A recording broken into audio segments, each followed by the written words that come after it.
Boa tarde, pessoal. Estou aqui novamente para dar continuidade aos nossos vídeos referentes à nossa última aula, para que a gente consiga entender um pouco melhor sobre essas necessidades referentes ao processo de reprodução na nossa espécie, ok? Hoje a gente vai falar, nós vamos falar um pouco sobre o papel da mulher nesse processo, especificamente, ok? Já falamos do homem, agora a gente fala da mulher. E, obviamente, como a gente já tinha comentado, um dos principais motivos e principais funções necessárias ao processo reprodutivo é a presença de gameta, ter um gameta para que isso aconteça. E o gameta feminino é esse que está na tela de vocês, o conhecido óvulo. Embora a espécie humana, a gente vai ver que não libere óvulos, nós liberamos ovócitos secundários, a gente vai ver isso em aula próxima.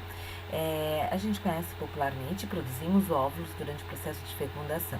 Tá? O gameta feminino, ele é, ao contrário do espermatozoide, uma célula macroscópica. Ela tem em torno de 100 microns, mais ou menos, visível ao olho nu. A gente não vê, obviamente, porque ele é liberado no interior do nosso corpo, a gente não enxerga ele, tá? Mas não tem nenhuma mobilidade, não tem nenhum órgão que permita isso, como é o caso do flagelo nos espermatozoides. E, além disso, o nosso gameta ainda, quando ele é liberado com uma grande quantidade de células em volta dele, que ampliam ainda mais o seu calibre, ok? Essa célula é uma célula completa também, apresenta todas as organelas citoplasmáticas que a gente trabalha na citologia, na morfofisiologia, tá? E ela é também a base, então, das células, dos componentes celulares do nosso corpo, literalmente. Posteriormente a gente vai ver isso também. O gameta feminino, ele é produzido, como no masculino, numa gônada. A gônada feminina é conhecida como ovário. E os ovários, em número de 2, eles estão presentes no interior do corpo feminino, não como no masculino, numa dobra de pele na parte externa, tá?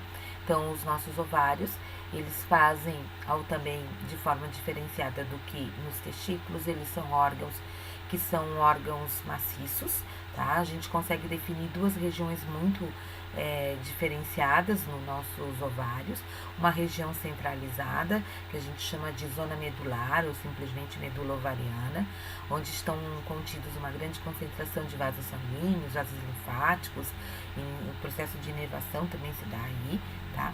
E a região mais externa dos ovários, que é uma região que a gente chama de região cortical ou córtex ovariano, tá? Nessa região estão presentes os nossos gametas prontos para serem liberados.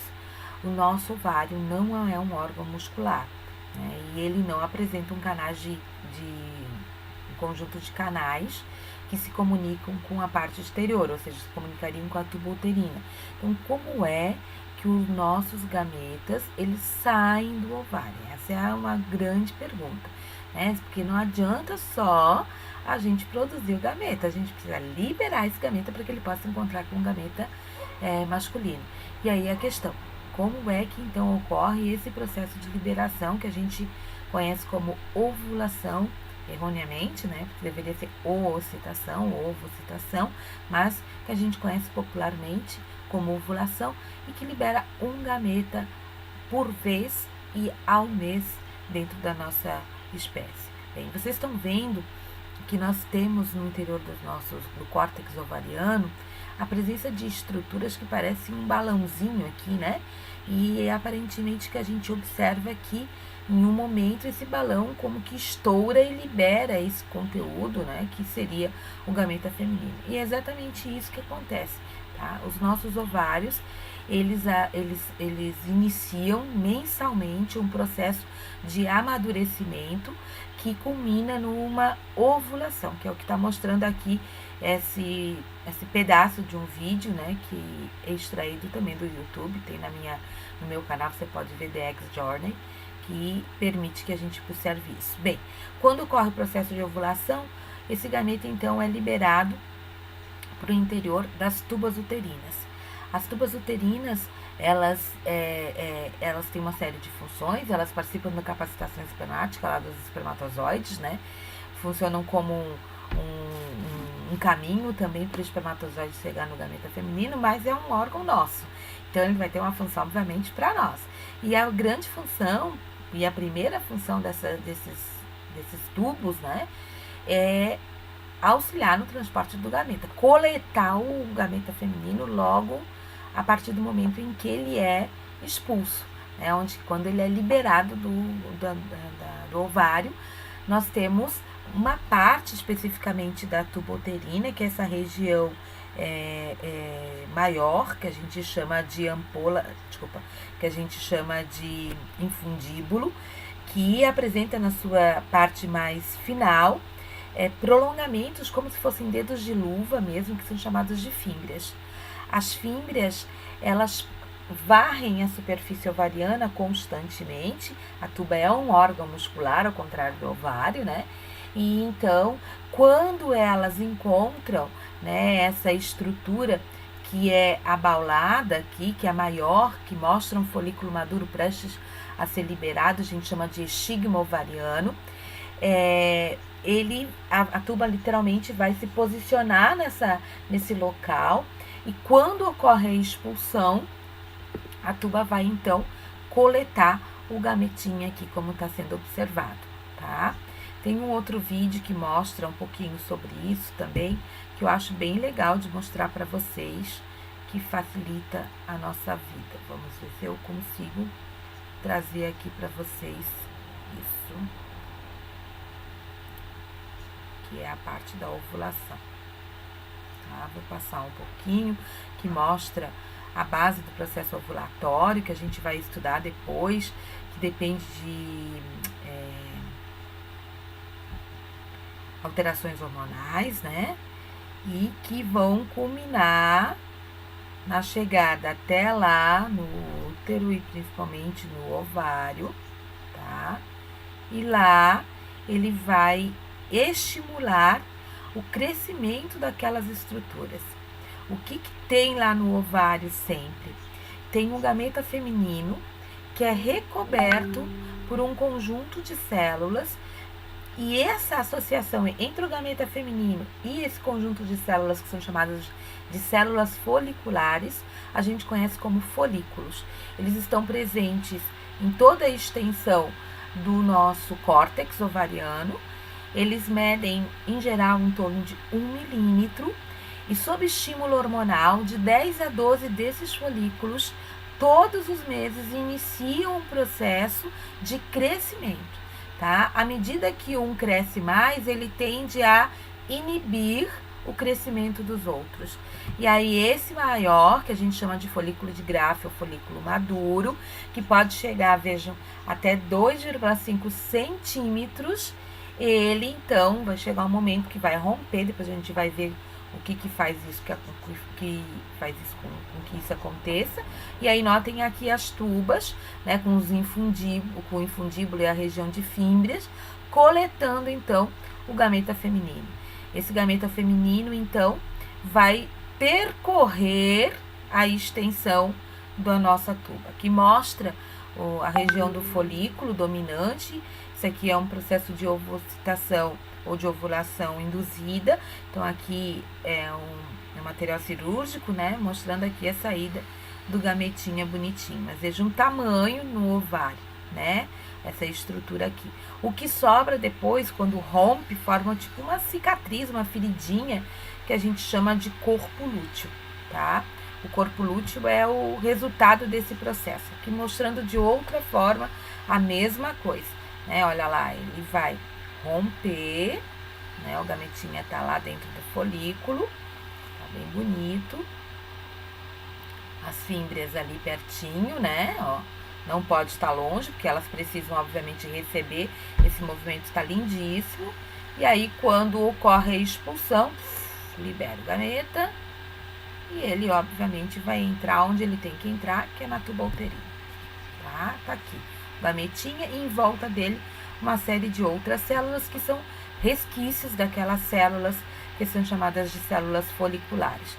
Aqui o interior da tuba, mostrando uma característica que a tuba tem, como a gente já falou anteriormente no vídeo, que é a presença de cílios, que permitem, então, o movimento desse gameta, o transporte do gameta feminino até a região de ampola da tuba. Nessa região de ampola é que pode ocorrer ou não a fecundação, tá? Se houve uma relação sexual, se a mulher ouviu a sua voz interior, né? Ela teve uma relação sexual, obviamente, desprotegida, o gameta masculino está ali já capacitado, não esqueçam, e aí pode ocorrer o processo de fecundação. Caso ocorra, as tubas então terão uma outra função, que é transportar agora o zigoto, o embrião, na verdade, até a região do útero. Então, ele passa por um estreitamento, a tuba, até chegar na parte do útero. É aqui que vai acontecer por movimentos, tanto os movimentos musculares da tuba, quanto também os movimentos ciliados da tuba, tá? Os movimentos de cílio vão facilitar esse processo de transporte, tá? E aqui o nosso gametinha lindo e maravilhoso, né? Uma foto original dele, tá? Tá aqui o ócito secundário, e aqui essa nuvem seria a nuvem de células foliculares. E cada um desses pontinhos aqui, que está mostrado pela seta, que eu estou demonstrando, seriam espermatozoides, para ver a diferença aí de tamanho entre o gameta feminino e os gametas masculinos, tá? Como na aula eu comentei sobre o método de contracepção definitivo no homens, que era a vasectomia, acredito que seja importante de a gente falar também da laqueadura, que seria o método de definitivo entre aspas, né? Porque pode ter reversão, embora a reversão da laqueadura seja muito mais complicada do que no homem, tá? Mas não por causa do tamanho da tuba, não, mas por causa do momento onde você tem o corte. Então, é nessa região onde você tem a secção, né, das tubas e a cauterização. Juntar, isso não é o complicado. O problema é fazer com que você restabeleça esse movimento que é essencial, principalmente para levar depois esse bebê lá para o útero, tá? Esse embrião recém-formado, tá? E aí é a grande questão. Chega-se então no útero. Então, a fêmea humana, ela não tem só, como no homem, a função de produzir o gameta, liberar o gameta, permitir o encontro, né? No caso, com a relação sexual, ter o seu órgão copulador, que é a vagina lá. A gente precisa, temos uma outra função essencial no processo de reprodução, que é abrigar esse novo ser em formação, permitir o desenvolvimento. O desenvolvimento nos mamíferos, na nossa espécie, é um desenvolvimento interno, né? Fecundação é interna, o desenvolvimento é interno. E aí nós necessitamos, então, que tenhamos um órgão para que isso aconteça. E esse órgão é o útero. Como a gente já falou na aula anterior, o útero humano, ele é levemente anterovertido sobre a nossa bexiga, ele tem em torno de uns 4, 5 centímetros. E a grande questão é, por que o útero é o local do desenvolvimento? O que tem de diferente nesse órgão, que, por exemplo, não tem na tuba? Se a fecundação ocorre ali, por que não pode ocorrer o desenvolvimento ali também? Seria muito mais simples, né? Até pode acontecer umas tais de gravidez ectópicas, vocês já devem ter ouvido falar, mas ela é inviável, ela não vai à frente, né? Bem, o útero, ele tem essa forma que alguns autores dizem que parece uma pera invertida, né? Então, a parte mais abaulada fica na região mais acima, e a parte mais estreita na região mais abaixo, em contato com o órgão copulador, que é a vagina, tá?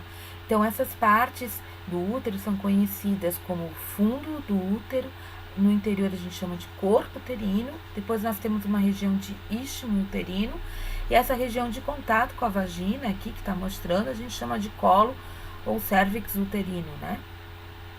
Lembrem que o que vai fazer obrigatoriamente esse órgão ser um dos órgãos importantes é a presença de uma região no útero, uma camada no útero, que a gente chama de miométrio. O miométrio seria toda essa extensão que está mostrando aqui nesse cor de rosinha mais claro, né? Ou aqui também da mesma forma. O miométrio é a musculatura do útero. O músculo do tipo liso, então que sofre movimentos involuntários e lentos. O miométrio dá ao útero uma consistência que é muito parecida com aquela bolinha de borracha, sabe? Que brinca de taco na praia, que brinca de frescobol. Ela é bem endurecidinha, assim, dá uma consistência bem forte.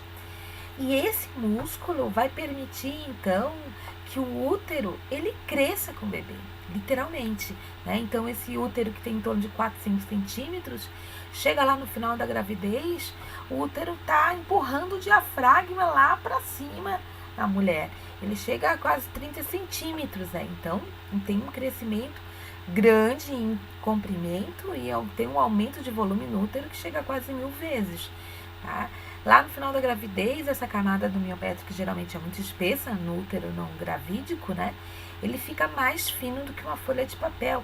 E por incrível que pareça, e eu acho que isso que é a grande questão, e tem força suficiente de expulsar um bebê. Então, uma mulher, ela pode ter um parto, inclusive em coma, trabalho de parto em coma. Não precisa fazer força. A força auxilia o processo de expulsão, mas o útero tem essa condição.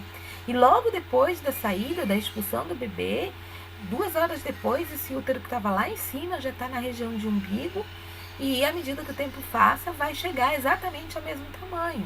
Então, imagina, acho que a melhor borracha do mundo que exista, né? Se você manter ela esticada durante 9, 10 meses, ela não vai retornar à sua posição original.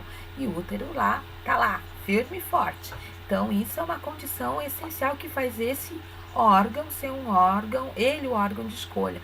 Embora a tuba também tenha musculatura do tipo lisa, a camada de musculatura é infinitamente menor e que impossibilitaria, então, esse crescimento exagerado com o bebê, tá? Então, isso é uma das grandes características do útero que fazem ele o detentor disso. Mas, como a gente aprende desde pequena, né, ninguém cresce se não comer. Então, para que o bebê cresça e aí o útero possa estar junto com esse bebê crescendo, né? Nós temos que pensar como é que esse bebê se alimenta. O que ele precisa para crescer? Alimento. Esse alimento vai estar onde? Está dentro do sangue da mãe. Ali no sangue você vai conter todas as substâncias que esse bebê precisa. Então, o útero, ele também apresenta uma camada, que é a camada mais interna do útero, que a gente chama de endométrio.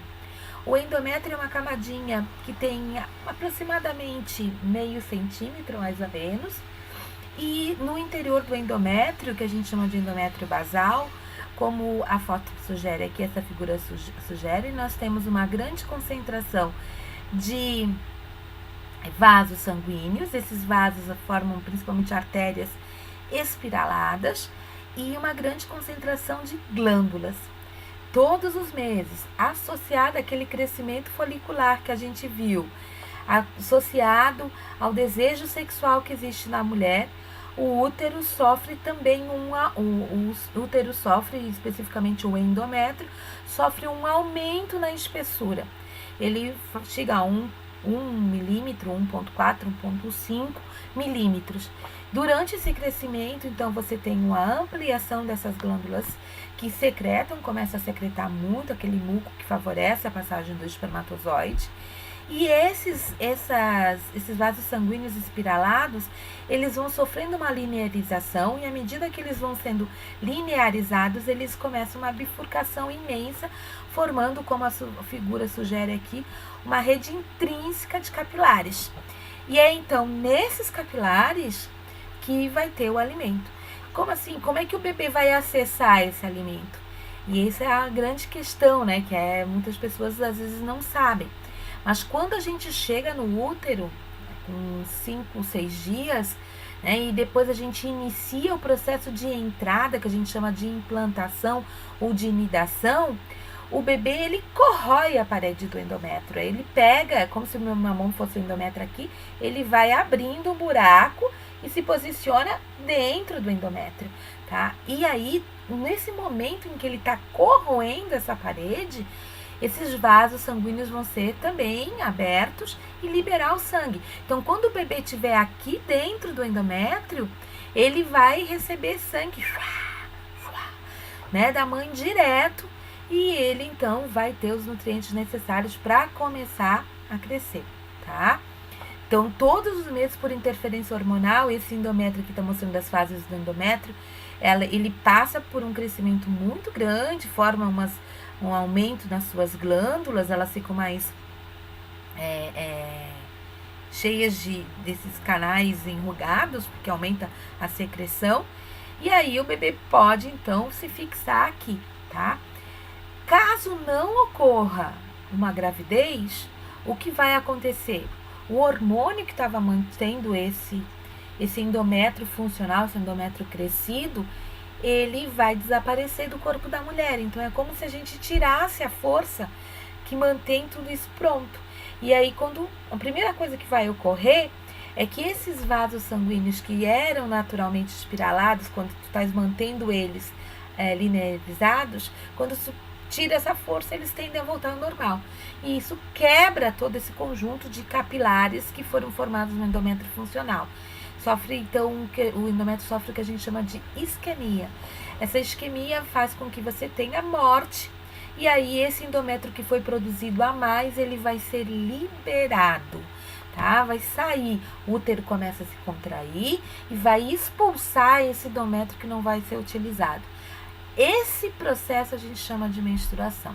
Então, todos os meses, se a gente ovula, né? Se a gente libera o nosso gameta e ele fica lá 24 horas, lembra que é o tempo que ele fica, né? Nas primeiras 16 horas não é fecundado, ele vai morrer ali, e depois de um tempo, aproximadamente uns 12 dias, o corpo entende que não chegou bebezinho lá no endométrio, então esse endométrio vai ser liberado sobre o que a gente chama de menstruação, tá? Algumas mulheres apresentam o endométrio, além na cavidade uterina, pode também ampliar-se para a cavidade de tuba e fora do útero, inclusive em cavidade abdominal. A isso a gente chama de endometriose. É uma patologia que não tem uma causa ainda bem definida, de difícil diagnóstico, porque não existe um exame de imagem, por exemplo, que possa observar de focos de endometriose. No Brasil, a média para diagnóstico é de 12 anos, geralmente são diagnósticos por sintoma, tá? O que seria para confirmar é uma cirurgia, uma videolaparoscopia, onde normalmente também já se associa a um tratamento que é a cauterização desses focos, tá? É uma patologia que pode provocar infertilidade e também provoca geralmente muitas dores nas mulheres que possuem cólicas absurdas, aquela cólica que não passa tu tomando uma medicação normal de cólica, Buscopan a vida ou qualquer coisa assim, né? Aquele que precisa de uma dose muito mais forte, às vezes uma medicação intravenosa para conseguir passar, tá? Bem, o que se espera então é que, se tudo isso aconteceu, se todos esses órgãos dentro do aparelho reprodutor estavam corretos, né? A vagina recebeu o pênis, foi feito o processo de ejaculação, o espermatozoide entrou, o útero tá bonitinho, o muco tá sendo feito corretamente, o endométrio cresceu do jeito que tinha que crescer, ocorreu a fecundação, a tuba levou esse bebezinho lá. O resultado, então, é o início do processo de desenvolvimento que culmina na formação desse bebê cuti, tá? Então, aqui, lembrem-se, nós temos algo a mais, que é esse abrigar um novo semigestação, tá? Então, isso vai fazer a mulher, obviamente, ter uma função a mais dentro do processo reprodutivo. Meus amores, essa é a parte do aparelho reprodutor feminino. A nossa próxima etapa vai ser entender um pouquinho agora, já que essas células são tão importantes, espermatozoide e óvulo, como é que elas são formadas, um processo que a gente chama de gametogênese, tá? Espero vocês no próximo vídeo. Um beijão, até mais. Dúvidas vão ser tiradas, não esqueçam. Se vocês quiserem dar um like, ai que chique, eu tô fazendo like em Facebook, não em YouTube, desculpa aí, em YouTube, tá? Dá um like aí pra mim, faz favor, tá? Se vocês gostaram. Dúvidas podem ser tiradas aqui ou em sala de aula, não esqueçam disso, tá? Abração, beijão.